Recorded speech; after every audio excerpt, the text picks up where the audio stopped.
много от сегашните жилища, които се правят, не могат да достигнат и наполовина от функционалността и доброто разпределение на жилищата в панелните сгради.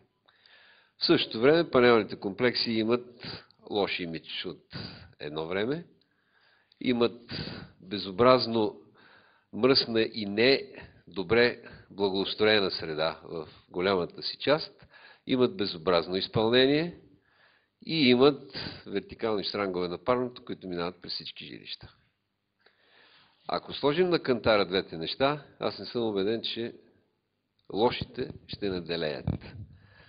И да се върна към темата, крайни комплекси, един комплекс Люлин, който с метрото е на 10 минути от центъра, и един елитен комплекс, не комплекс, а квартал Бояна, който по задръстения булевард България е на между 45 минути и 1 час от центъра.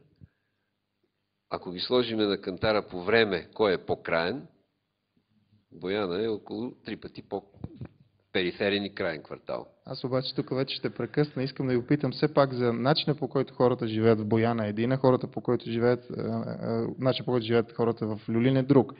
Едно е инфраструктурата, но все пак трябва да погледнете може би малко по-в детайл в квартала. Какво е мнението ви за така?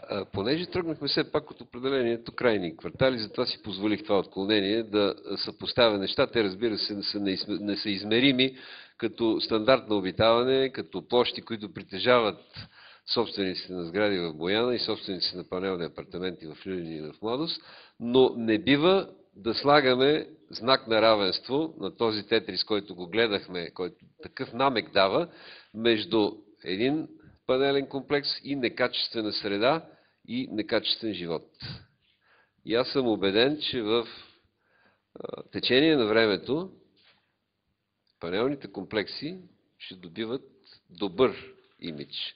Аз съм живял по времето в Люлин, по времето, когато такситата отказваха да ме возят в Люлин. Като спреш такси в центъра и кажеш аз съм за Люлин, той казва или за гараж съм, или прибирам се, няма да те кача. Сега в момента Люлин не е толкова, Младост, хората се борят за средата си, Младост се счита в момента за престижен квартал, Младост като мине метрото ще стане още по-престижен и сме далече от времето, когато панелните комплекси бяха квартали спални.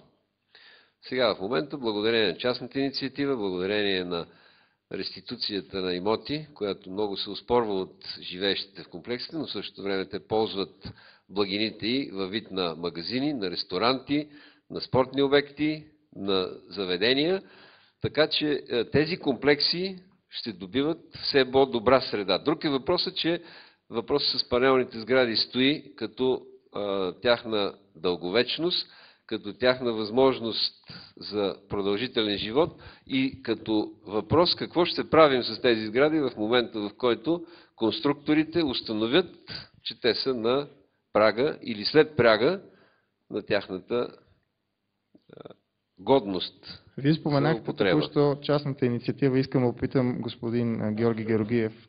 В неговата практика, вие работите много с хора, които проявяват частна инициатива или вие се опитате да ги стимулирате да проявят частна инициатива? Какъв е опита ви и как ви изглежда? Има ли това нещо бъдеще, частната инициатива в един, не се занимавали с панелен квартал, но с квартал, който е строен 50-те години, общи зелени площи, да кажем, структурата е близка. Има ли бъдеще частната инициатива на едно такова място?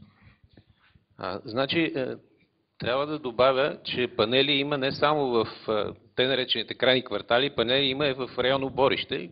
В частност там, сега където правим едно от нашите активности, са в съседство с панелни сгради. Другото, което касае формата на собственост и което държа да подчертая и което има отношение към темата за състоянието на панелните квартали е това, че техните проблеми са в голяма част резултат на нещо, което е извън обсега на архитектурната професия. Значи, това е формата на собственост и формата на управление и поддръжка.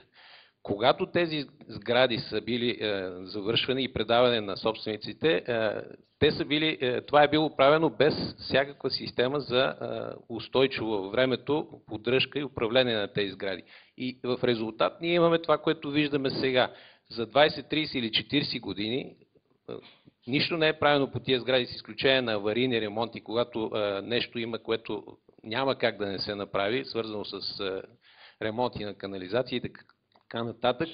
Оттам нататък тия сгради просто не са поддържани. Липсва система, това отчасти се дължи на формата на собственост. Според вас проблема е голям, свързан е с формата на собственост? Проблема е голям и второто, проблемът е наследен. Изключително трудно е сега, когато наблюдаваме какво е станало след 30 или 40 години неадекватна форма на поддръжка или по-скоро липса на поддръжка, да се въведе с задна дата или как да го наречем, с сегашни средства, включително и законови, нещо, което кардинално, революционно да промени нещата. И това е нещо, което трябва да се казва. Тоест, съгласен съм, че панелните сгради като планова схема, като ако щете и като естетика, като проект, са нещо, което в много случаи превъзхожда сегашни реализации или поне сегашни концепции. Но това, което липсва, е хроничната липса на система за поддръжка. Между другото, това го наблюдаваме и в нови сгради, в нови комплекси, които пак по същата причина след 10 или 20 години ще придобият същите проблеми, както панелните сгради. Нищо, че те са в те наречените престижни квартали и са с цени, които са доста по-високи от пазарните. Една реплика само, ако разрешите.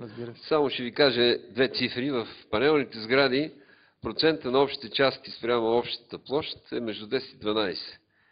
В 90% от сегашните сгради процента на общите части е над 15, а има една немалка част в новите сгради, в които има умопомрачителните 20-22% общи части. А процента на общите части е един от показателите за качество на проекта. Но аз исках друга реплика да направя, вързана с това, което тук медиатора започна, идеите за общински пари и частна инициатива. Ние се връщаме в един от девизите на лицето Остап Бендер, предполагам, че сте го чували, който има основен лозунг "Идеите мои, бензина ваш". Това няма как да се случи. Много хора си представят, че идеите ще бъдат за тяхната собственост техния, парите ще ги даде някой друг. Ако собствениците не се вземат у ръце да си решат нещата, няма и кой да им помогне. Защото представата, че някой